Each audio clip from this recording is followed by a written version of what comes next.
Hello everyone and welcome back to my channel. I hope you're all well. So I am very excited to bring you this next review, which is of The Mummy Returns, which for me personally is one of my favourite movies of all time. I am obsessed with Egyptian mythology. I'm such a big fan of the first movie, and in this movie, the sequel of The Mummy, everyone is back and they've added some great additions, and it's just made it into such a phenomenal movie. I highly recommend anyone who hasn't seen it to see it. It's on Netflix at the moment, and yeah, like I said, it's one of my favourite movies, and I'm really excited to give you this review. Just like the first Mummy movie, this movie starts off in the past and explains the backstory of the Scorpion King, who's played by Dwayne Johnson, also known as The Rock. The Scorpion King is an entire different franchise which has its own set of movies, so if you want to find out more about the adventures of the Scorpion King, then definitely check out that franchise.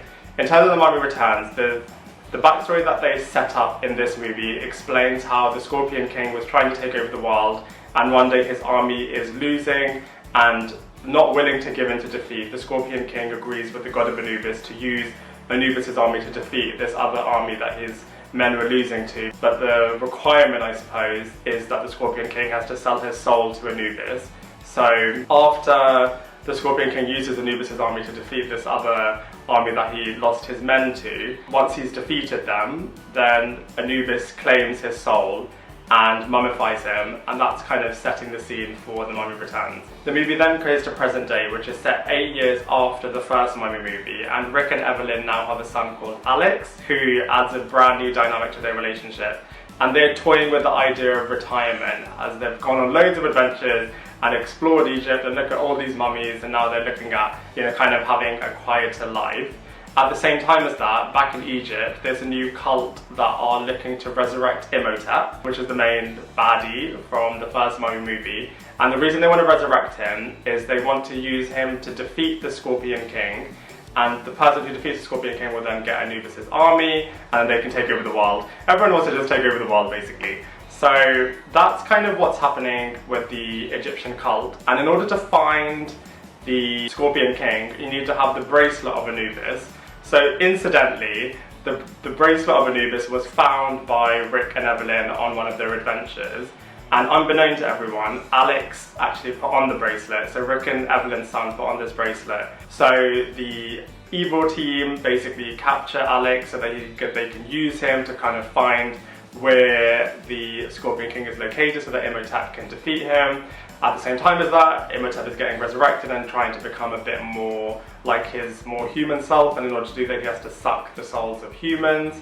So loads going on, and then from that point onwards it's kind of like a good versus bad chase across the world, trying to save Alex, trying to stop the resurrection of the Scorpion King, trying to stop Imhotep, and trying to stop this effective taking over the world business. That all sounds very complicated, I know, but it is a really good movie. I would say that it is definitely a sequel, so if you haven't watched the first Mummy movie, I would advise watching that one before watching The Mummy Returns. The acting and the characters in this movie are phenomenal. Like I said in the beginning, all of the main characters from the first movie are back, which is just excellent. So you have Rick O'Connell, who's played by Fraser, and he's the main comedic protagonist. And he does a really good job in terms of bringing the comedy value and the action and the drama. The excellent Rachel Weisz is back as well as Evelyn, and she does a really good job in terms of being like a lover, mother, fighter, historian, and even princess. John Hannah is here as well, and he does a really good job in terms of playing Jonathan, who's the sleazy sidekick character and brother of Evelyn. Arnold Vosloo is also back as the mummy Imhotep, and he does a really good job in terms of bringing that character back, and is obviously one of the main villains of the movie. We also have Patricia, who plays Anaxenamun, who is Imhotep's lover, and she does a really good rivalry with Evelyn's character, both in the past and in the present. Oded Fair is back as well as the main bodyguard, trying to prevent the rise of the mummy, and then trying to, once he kind of failed that task, trying to put Imhotep back where he belongs. Dwayne Johnson also joins the cast as the Scorpion King. I would have expected a bit more from this character, but it's understandable that he wasn't given as big of a role as he potentially could have been, because obviously the cast and the story is very big as it is, and he has got his own franchise. I would have expected a bit more than what we've seen in The Mummy Returns, but like I said, it's fully understandable that his character was reduced a little bit in terms of the main story of the movie. Even though this movie was made in 2001, it definitely has stood the test of time, no pun intended. It had a budget of around $100 million, and you can tell that they've used that money wisely, as it is a, a visual delight as a movie. It's a bit incomparable to movies that have been released more recently, such as the Marvel movies and the other superhero movies, which are obviously a visual masterpiece. But for what it is a really, really good visual movie. I would also say that there are really, really nice highlights within the movie as well, such as one of the set pieces in Egypt, a hilarious fight on a double-decker bus, and you also get to travel the world on what I can only describe as a hot air balloon / ship. So the fact that you get to see the world through that vehicle is a real visual delight as well. This movie is one of those rare ones where the sequel actually supersedes its predecessor, and I honestly feel like The Mummy Returns is probably, one of the best or the best movie in the entire Mummy franchise. So much better than the recently rebooted Tom Cruise version of The Mummy, which was just such a disappointing film, especially when, this and the predecessor just raised the bar so much.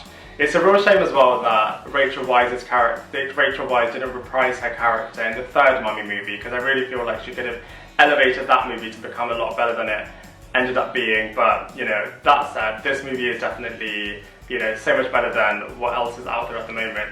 In terms of comparisons as well, it's a really nice blend of comedy and action drama, and even romance as well. It's a real interesting love rivalry, a love-off if you will, between Rick and Evelyn's character and Imhotep and Anck-su-namun, so definitely check it out to see who wins that.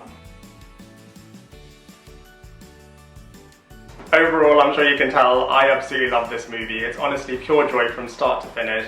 I thought the first one was an absolute masterpiece in the fact that everyone came back for this one to push the storyline further and to make it bigger and better than the previous one without overdoing it. I feel is just like, an amazing accomplishment. From my point of view, this movie gets a solid 9.5 out of 10. And there you have it. Thank you very much everyone for watching my review of The Mummy Returns. I'd love to hear what you think, so please let me know in the comment section below, and I look forward to seeing you in my next video.